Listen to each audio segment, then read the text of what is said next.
Hey everybody, Ryan Denton here. And today, as you can see from the title, we're going to be talking about jail ministry, prison ministry. What's that like? What's it look like? How do you get involved in it if you're interested in doing it? What are the misconceptions that are out there regarding it? And there are quite a few. But I hope, if nothing else, that this video encourages you to seek out your local chaplain, your local correctional detention centers, and perhaps hopefully become involved in jail ministry, prison ministry. But one of the misconceptions I do want to start with today is the idea that jail ministry should be done because of Jesus' saying in Matthew 25:36, where Jesus says, I was naked and you clothed me, I was sick and you visited me, I was in prison and you came unto me. A lot of times that this verse is used as a reason or a justification for doing jail ministry.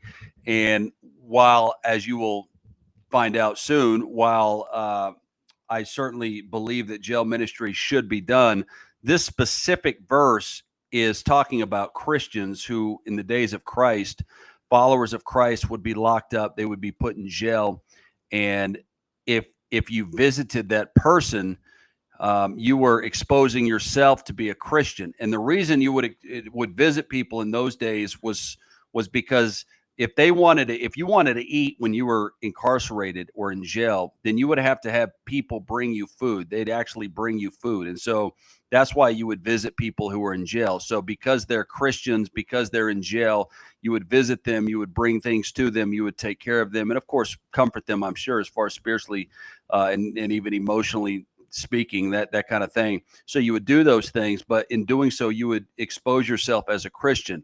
And so a lot of times this verse is used as the reason why we ought to do jail ministry. Another verse that's often mentioned is Hebrews chapter 13, verse 3, and it's similar to what we're reading as far as the context goes. You're talking here about people who are obviously in jail and our response to those people. But again, why are they in jail? That's the difference here. So this is Hebrews 13, verse 3. Remember them that are in bonds as bound with them, and them which suffer adversity as being yourselves also in the body. But the idea there is in bonds. Remember them that are in bonds as bound with them.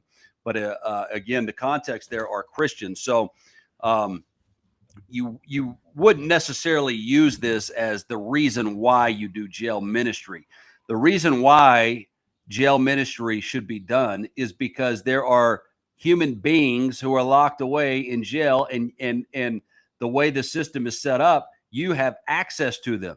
So you can go in and you can preach the gospel to them. You can share the hope of Jesus Christ with them, and there are quite a few Christians, I would say legitimate Christians, who are in jail, and so um, uh, going there and encouraging them and comforting them, of course, is the proper thing to do. But by and large, a lot of the inmates are not Christians. So you're talking here about an evangelistic type of ministry, and so for that reason, I do believe that jail ministry is one of the best ways that are available to us today in America when it comes to bringing the gospel to people. And the other reason for doing jail ministry is because whenever whenever you go in there, and this is what makes jail ministry so rewarding, man, these guys are so encouraged and refreshed and appreciative by you coming to them with the gospel. They're appreciative.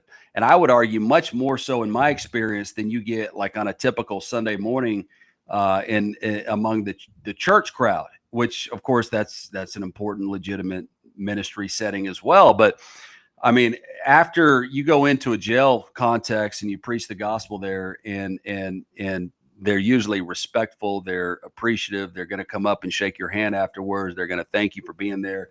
I remember reading an article years ago. This was a professor he was a professor up in New York somewhere. It might have been Syracuse, one of these more prominent universities. And he was talking about whenever he would go into the jails or prisons, I think it was a prison, and teach.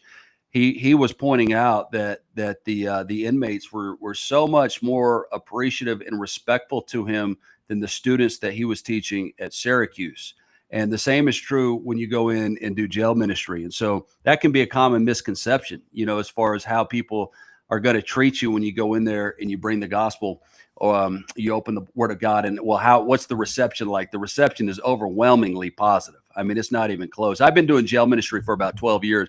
That was the first ministry that I started out doing when I was probably 27 at the time, and I knew a guy in New Mexico that had been going into the jails for a while, and so I contacted him and asked if I could basically tag along with him, and he let me. And so I started going into the jails, and then some theological differences kind of encouraged me or prompted me to kind of break off and link up with the church that I was going. And so myself and my brother-in-law, and I think a couple other guys from our church, they started going with us to the jails.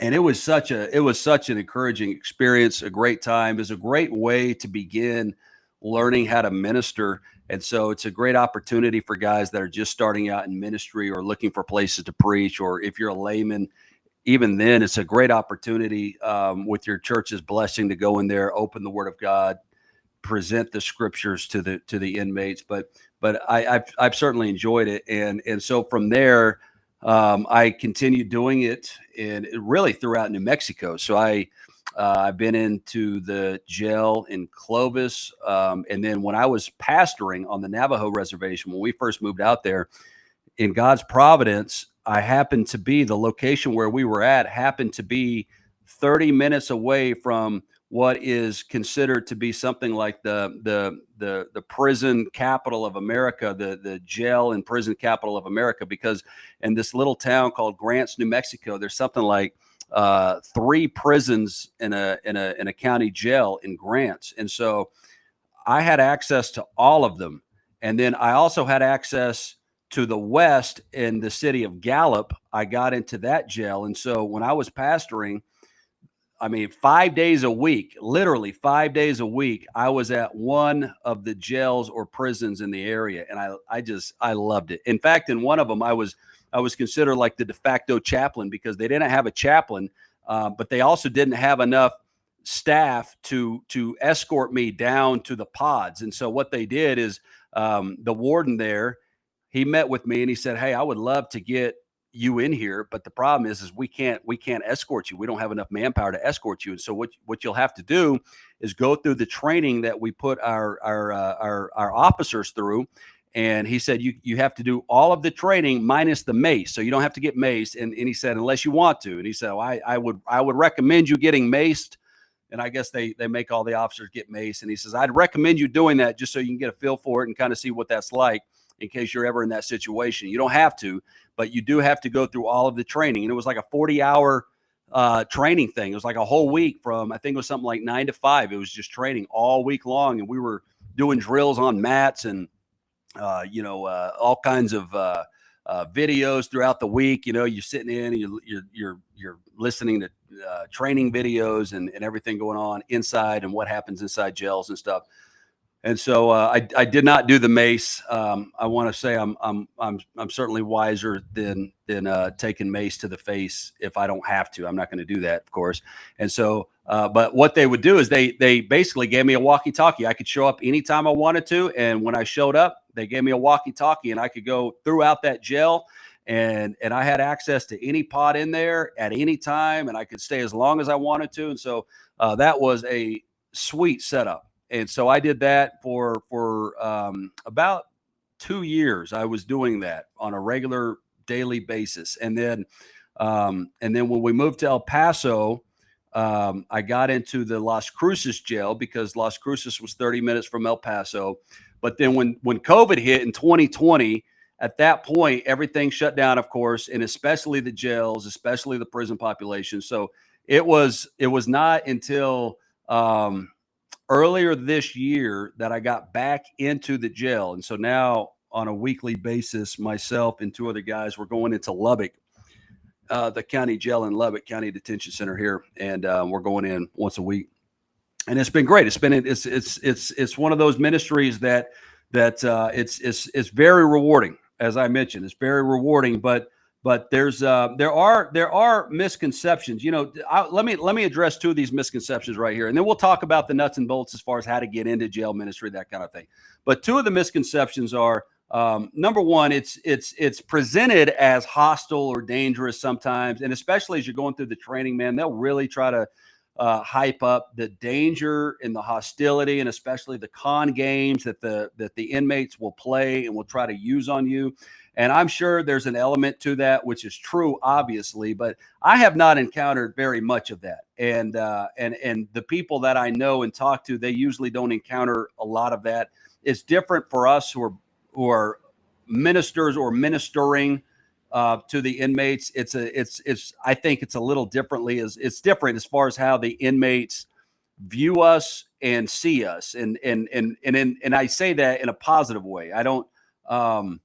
I don't see a lot of threat to my person or even challenge. Now, I've encountered Muslims and different types of groups in the jails, and at the very least, you'll get kind of like a cold shoulder. I haven't met a there have been a few times when you meet just open hostility, but it's usually shut down very rapidly by the other inmates. So, that's one of the misconceptions. So don't let that intimidate you or discourage you. You go in the power of the Lord. It was funny one time when we were in Grants. I was doing a lot of ministry at this prison, and one day the chaplain had called me in, and he said, "Hey, we have a special assignment that we're looking for someone to do, and we're thinking you might be the guy." And I said, "Well, what is it?" And he told me, he said, "We have a group of guys here that cannot go to the chapel, and this particular prison had a chapel." And he says, we can't bring them out of their pods. They cannot leave their pods. And so we need a guy to go to their pods and actually preach the gospel to them." And I said, "Well, yeah, that's no problem. I've been doing it already at these other jails. I go into the pods. That's not a problem." And when I said that's not a problem, he got really excited. And he said, "Well, I'm going to have to introduce you to the warden because he's going to want to hear from you and meet you." And that kind of took me aback, because I had never met a warden on those terms, as far as saying, "Hey, the warden's really excited about this assignment that you're going to do, and he wants to meet you." And so I went in there into the warden's office, and the warden, when he came in, he said, "You're really going to do this?" And I said, "Well, yeah, why wouldn't I?" And he looks at the chaplain and he says, "Oh, you didn't tell him, did you?" And the chaplain said, "Well, no, he didn't want me to tell him." And that was true, because my whole thing, and this is true to this day, is I really don't want to know what you're in there for. Not because not for the reason for that is because I don't want it to taint my purpose in being there, in this sense. If you're in there for some really heinous, wicked thing, and I come in there and I know about that, then it's as a human being, it's going to be more difficult for me to minister the gospel to you. Um, I think, in the sense of I'm going to be jaded. I'm going to be bitter. I'm going to be incensed by whatever thing brought you there, uh, especially when it comes to certain crimes. Let's say like pedophilia or something like that, some kind of atrocious crime like that. And I know that that's why you're in there. Man, that's hard. What do you do? Well, I mean, I still want to be able to minister the gospel to that person. And so my whole thing has always been, I don't, I mean, if an inmate, if they want to share, then by all means, I'll hear you out. But I'm not going to go investigate. I'm not going to inquire into, why is so and so here.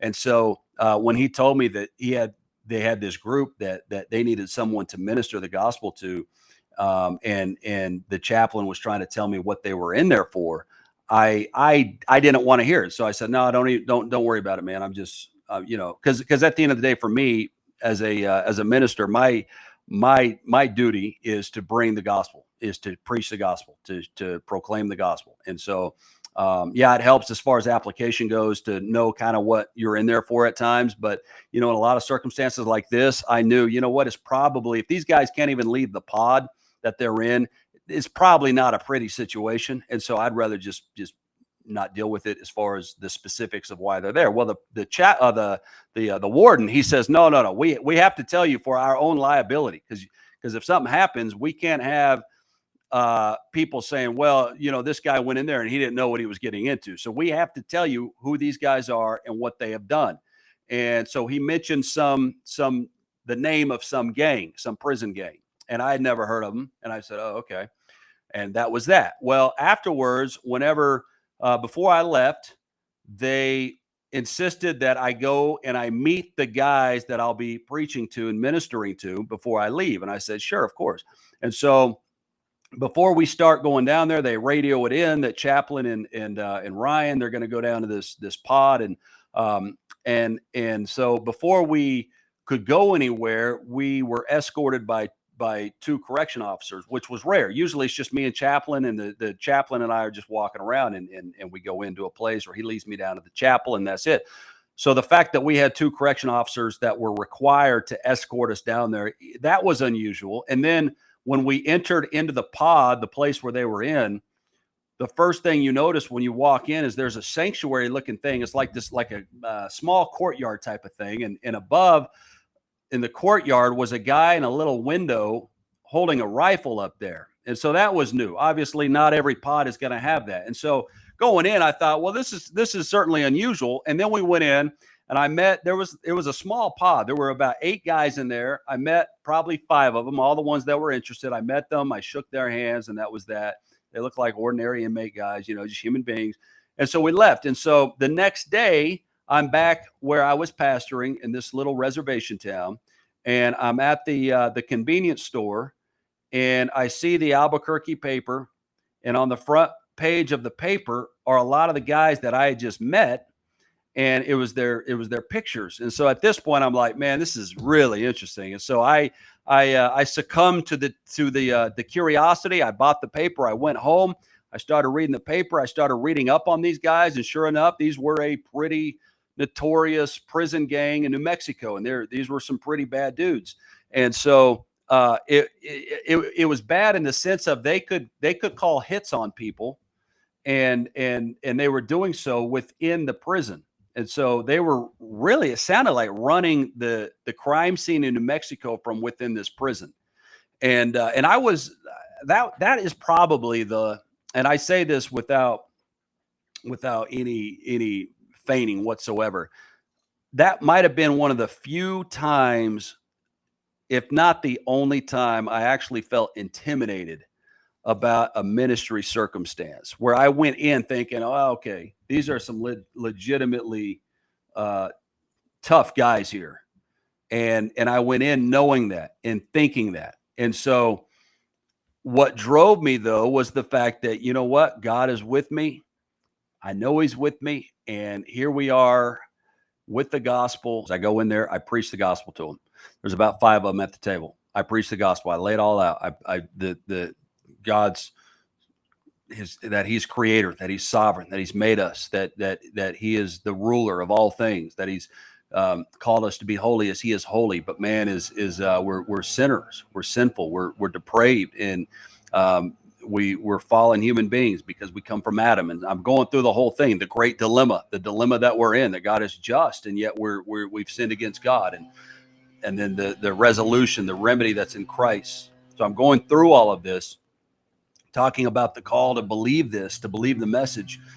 And afterwards, we start talking, and come to find out, 2 of these guys had been the leaders of the gang, but and now check this out, man. One of the guys had seen a Jimmy Swaggart sermon, followed by, I guess, Jimmy Swaggart on the piano. And these are his words. And he got converted. And when he got converted, he saw the light. He recognized that he was a wicked, wicked man. Up until that point, he kind of shucked it off. He said that he and his cousin, who was also at the table, at that same table, that they had been on the streets of Albuquerque since they were 10, and their ambition in life was to make it, to be part of this prison gang, because they had relatives who had made it and everything else. Lo and behold, the one guy ended up running the prison gang. And he was describing the power that he had in the prisons. But when he saw this Jimmy Swaggart sermon of all things, he got converted. And when he saw that, he renounced the gang. He renounced his old way of life. He said that it was the first time whenever he had heard his rap sheet being read, he just broke down in tears and was crying and was bawling. And anyways, that's why he was at that table, because they all had hits on their life now because they had renounced the gang. And so I had left there, certainly, man, because what happened was is these guys had really counted the cost when it comes to following Christ. They're never going to see the light of day, and yet they're following Christ now, knowing that their life is now on the line. It's not like they're getting out. These guys aren't getting out. It doesn't matter. I mean, they could spill the beans on everybody in New Mexico. They're not getting out. And by the way, they weren't doing that. The guy told me very explicitly he certainly told his part of what he was involved in, but he wasn't ratting on anybody. But he's not getting out. So in other words, he had nothing to gain by this, as far as the world sees it. But when he followed Christ, when he turned to Christ, yeah, now he's got a hit on his life. And you know what's amazing is I only had one time with those guys, and then they shipped him off somewhere else because they're trying to keep him moving. And but it was a remarkable time, because I came in there to minister to them, and I left, and I was actually encouraged in my faith, because I don't know if I had ever sacrificed anything to that extent, where now my life is actually in danger. I'm at risk now because I follow Christ. And so, very encouraging. But my point is you never know what's going to happen when you go into the jail or you go into the prison. But things like this, stories like that are there's a lot of them that every single person that does this type of ministry, they come away with.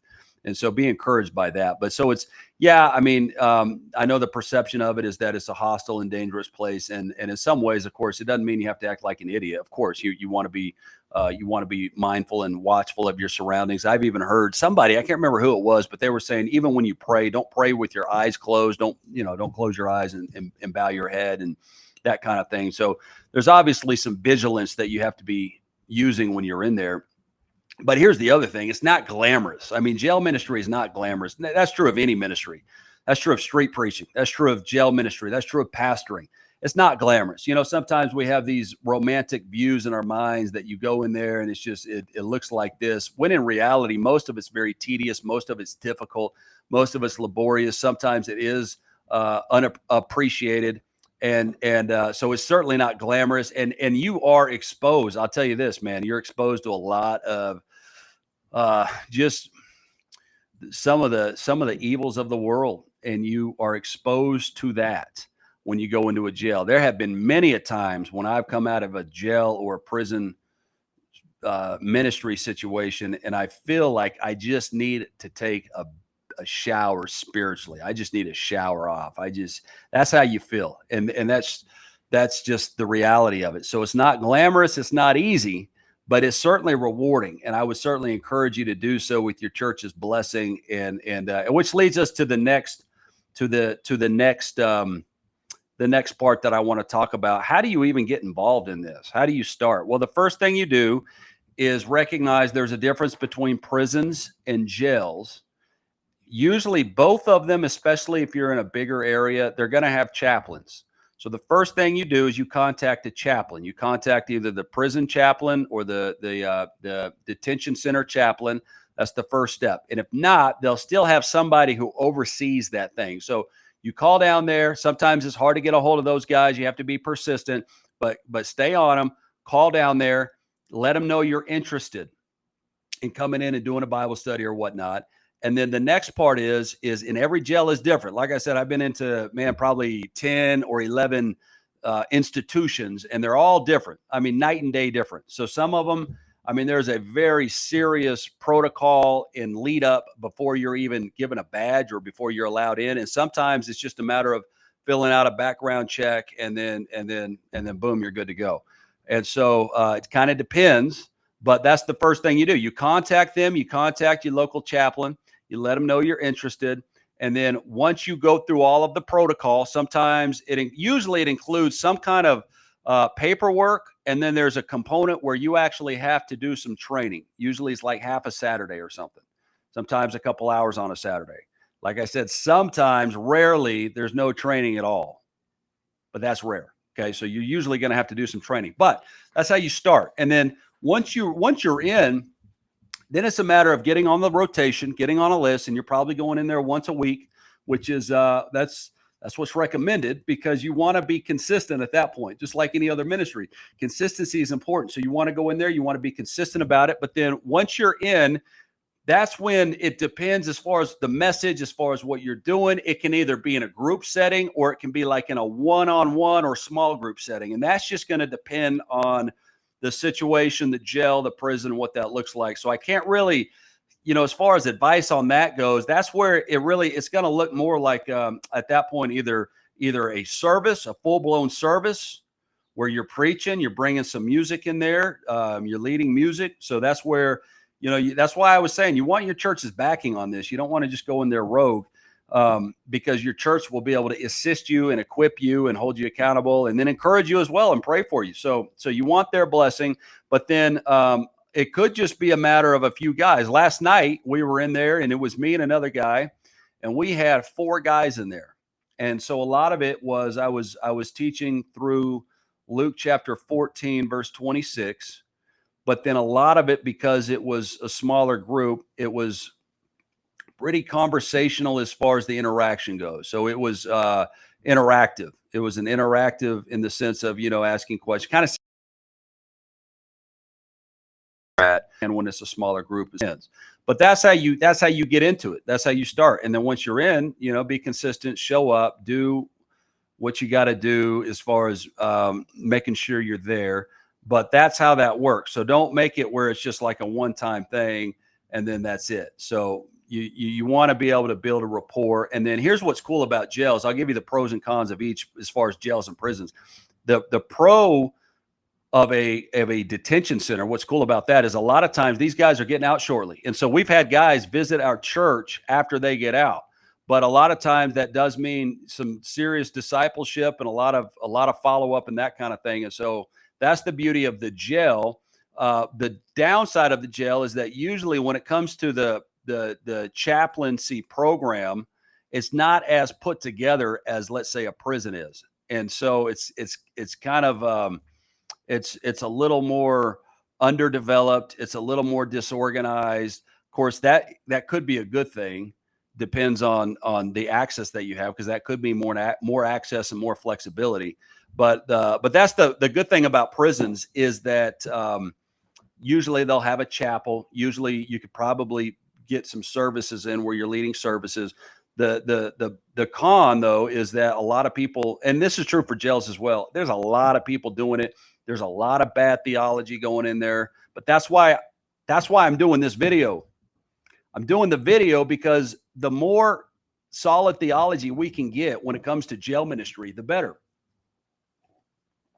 Because right now it's inundated with a lot of bad theology and even cults. And so let's get in there with some good theology and try to saturate it with good theology and move the needle back into a more biblical direction. Now, the other thing I wanted to go over and look at is the spiritual atmosphere inside. Like I said, they are receptive to the gospel by and large. And certainly if you have a group where people are coming in, they're going to be receptive. But here's the other thing to that, okay? It can be a false receptivity. So you probably heard of jailhouse religion, and that's a thing even among the inmates. They know that's true. These guys are in there, they're reading their Bibles, they're studying their Bibles. A lot of them, they're having those come to Jesus moments when they're realizing, my life is at rock bottom right now and I need Christ. What happens way too often, though, is when they get out, they go right back into the world and you never see them. I mean, it's like their spiritual life evaporates whenever they get outside. Now, those things, when I'm in there, I address those things, and I try to address it in a way that the men who are in there are preparing for what's going to happen when they get out of there, and the temptations and the pressures to fall back into the old pattern of life, and trying to put some mechanisms in place while they're in jail that they can prepare for that scenario. And so, but that is a real thing. But going back to what we're saying, there's a real healthy respect for especially a minister who goes in there. I'm telling you, even people that want nothing to do with the Bible, usually they'll still respect you. They'll see your Bible, they'll respect it. I mean, this isn't like a college campus. This isn't like a university setting where everyone is holding their nose when you walk by with a Bible. They respect that. They understand that. They get it. Usually, by and large, they'll appreciate that. But the spiritual atmosphere inside, there is a receptiveness to the gospel. There is a type of brokenness and openness to what you're saying and preaching. That's to me, that's exactly why it makes sense to go in there, because they're open to it. They want to hear about it. They will hit you with a lot of questions, though, and they can be way out of the, I mean, you're talking, this is beyond left field kind of stuff. This is like way out in the left field bleacher kind of stuff. So you're going to hear a lot of different questions, a lot of different people bringing all kinds of stuff up. Avoid the temptation of going down some of those rabbit trails whenever you're in there. You want to avoid that. You want to stick to the main point, the main thing that you're teaching, whatever that is. There's a place to address some of those things, but by and large, in my experience, those things are usually just distractions. So you want to watch that and try to steer or navigate some of those conversations in a way that's always getting back to the topic. And so, of course, that's in general whenever you teach anywhere, but it can be a little amped up in the jails especially. And so you want to watch for that. But there are a lot of, as far as just repentance, as far as people working through certain bitterness and grudges and certain temptations, you'll see people who overcome that stuff, and you'll hear it. You'll hear testimonies to that. You'll see it right before your eyes at times, especially as you're going in there consistently. You're going to get to know some of these guys on a spiritual level, and you're going to see that the Lord really does seem to be working in these guys. And of course, that's the best we can do, is hope for the genuineness of that stuff is actually happening and it's real. And so it's like one of those things where you're wise as serpents, but you're innocent as doves. And so when you go in there, you're recognizing, I hope this is a legitimate work of God's grace in this man or woman. And at the same time, I'm still going to recognize that a lot of times it's counterfeit. And so that's why when I'm in there, I really focus on preaching the gospel, preaching the basics, 101 kind of stuff, and then praying for those guys outside of that. But those are some general topics or ideas as far as jail ministry and prison ministry. What I would say is this: don't let the hurdles and some of that yellow tape that stands between you and getting in there, don't let any of that dissuade you. I mean, you talk about an open, it's wide open right now for the gospel. In fact, it's like I said, it's overly saturated because people have realized, here's a place where I can go in there and I'm gonna have people who will listen to me. And I'm going to be able to present the gospel. I'm going to share the message of Jesus Christ. And then I can get even more practical with it, as far as just preparing, especially because I'm dealing with the men. And so with the men, what it looks like to be a Christian father, what it looks like to be a Christian husband, what it looks like when you get out and you start looking for a wife, that kind of thing. And so a lot of it's really practical stuff, but always housed in the context of the scriptures and encouraging them to be in the Word of God and preparing to get out as far as getting ready for it, because it's going to happen.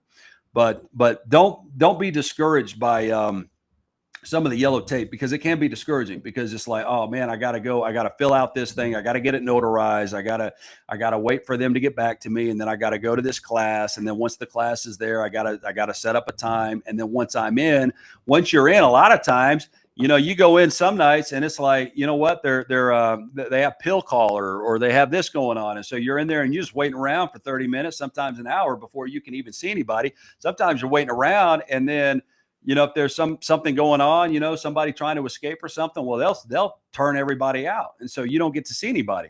But don't let those things disrupt the ministry, the legitimate need for ministry over there. I mean, that's the kind of stuff I think that, the spiritual warfare kind of stuff.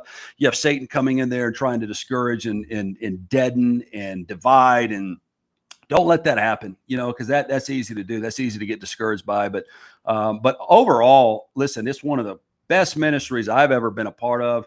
and I've been doing it, like I said, for 12 years. I wouldn't stop. I love it. I think it's a very rewarding and refreshing ministry. And I would especially encourage pastors out there.